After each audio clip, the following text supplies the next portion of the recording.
Saudara, polisi kembali menyisir area perkebunan di sekitar lokasi ditemukannya remaja dalam kondisi tewas terkubur di Kabupaten Padang Pariaman.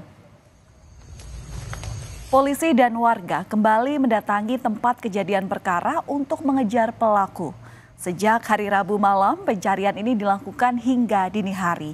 Penyisiran ini dilakukan berdasarkan laporan warga yang melihat aktivitas mencurigakan dari sosok yang ciri-cirinya sesuai dengan terduga pelaku.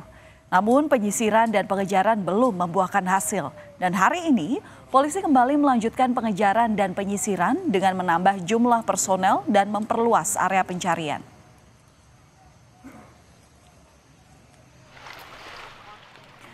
Sebelumnya, polisi menerjunkan anjing pelacak untuk menelusuri jejak di tempat kejadian perkara. Dari penelusuran ini, bukti baru berupa baju, kaos lengan panjang ditemukan. Kaos berwarna hitam itu diduga merupakan pakaian yang dipakai oleh korban berinisial NKS. Anjing pelacak juga memetakan jalur jalan yang diakses terduga pelaku menuju jalan utama Padang Bukit Tinggi sebelum akhirnya melarikan diri. Kita diperbantukan dengan K9 dari Ditsamapta Polda Sumbar. Hari ini untuk bisa mencari barang bukti yang dipakai oleh korban yang saat ini belum ditemukan. Ya, semoga aja nanti bisa mendapatkan hasil yang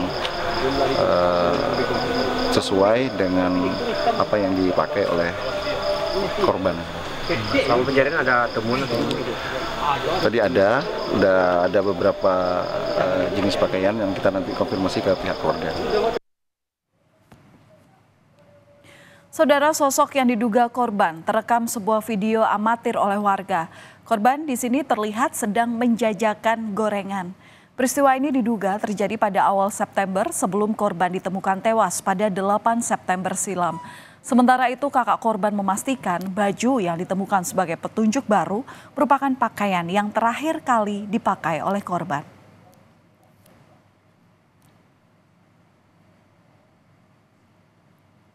Dan untuk mengetahui perkembangan terakhir terkait kasus kematian remaja yang terkubur di Padang Pariaman, kita akan langsung tanyakan kepada jurnalis Kompas TV Rio Johannes yang ada di Kota Padang. Selamat malam Rio, jadi dari penelusuran di tempat kejadian perkara, apakah sudah bisa disimpulkan oleh polisi dengan siapa yang diduga menjadi tersangka dalam kasus ini?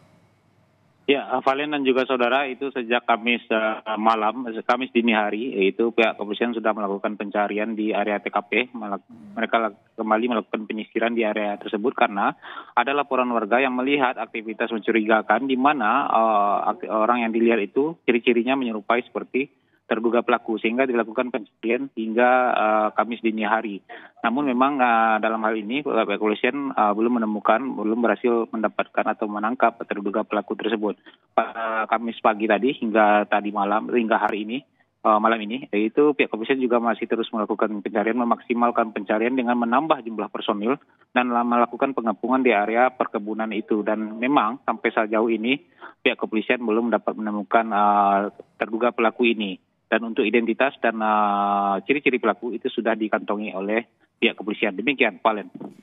Iya, Rio, tadi Anda menyebutkan bahwa polisi ini sudah mengantongi ciri-ciri dari terduga pelaku. Sempat di-spill nggak kepada wartawan? Seperti apa ciri-cirinya? Ya, sejauh ini memang Valen, pihak kepolisian belum mau menyebutkan ciri-ciri ataupun inisial dari terduga pelaku ini.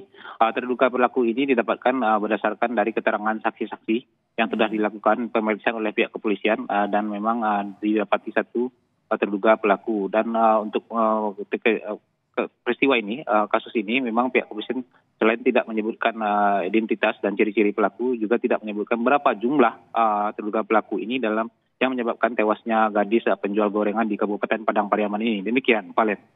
Oke, ciri-ciri memang sudah dikantongi, tapi kemudian yang jadi penasaran adalah seperti apa bukti-bukti yang kini sudah dipegang oleh polisi. Karena kita tahu pasti setelah kejadian ini terungkap pada tanggal 8 September, pasti penyelidikan ini terus dilakukan oleh polisi. Gimana, Rio? Ya, Valen, sejauh ini memang pihak kepolisian baru melakukan pemeriksaan terhadap keluarga terdekat dari korban dan juga orang-orang yang melihat korban dan berkomunikasi dengan korban di hari terakhir sebelum dia dinyatakan hilang. Dan dari hasil olah TKP juga ditemukan barang-barang bukti berupa jilbab korban, baju korban, sendal, gelang, dan juga cincin milik korban yang ditemukan di lapangan. Dan itu juga dibantu dengan unit dari K9 anjing pelacak. Tapi untuk jejak pelaku sejauh ini memang pihak polisi baru bisa menelusurinya ke daerah jalur jalan utama yang menghubungkan Padang dengan Bukit Tinggi. Karena memang di sana kondisinya sudah sering terjadi hujan pasca kejadian, sehingga anjing pelacak sedikit kesulitan dalam menemukan jejak dari pelaku ini, terduga pelaku ini. Demikian, Valen.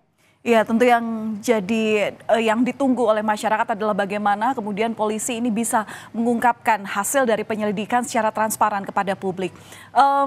Kalau kita bicara soal korban, Rio, Anda berada di lokasi dan otomatis sudah sempat ngobrol gitu ya dengan keluarga korban, seperti apa kehidupan sehari-harinya dari korban ini. Sebenarnya sosok korban ini seperti apa? Lantaran kita tahu bahwa korban ini berprestasi, tapi ya semangatnya, ngototnya untuk mencari uang ini ya akhirnya berbuah tragis. Ini seperti apa, Rio?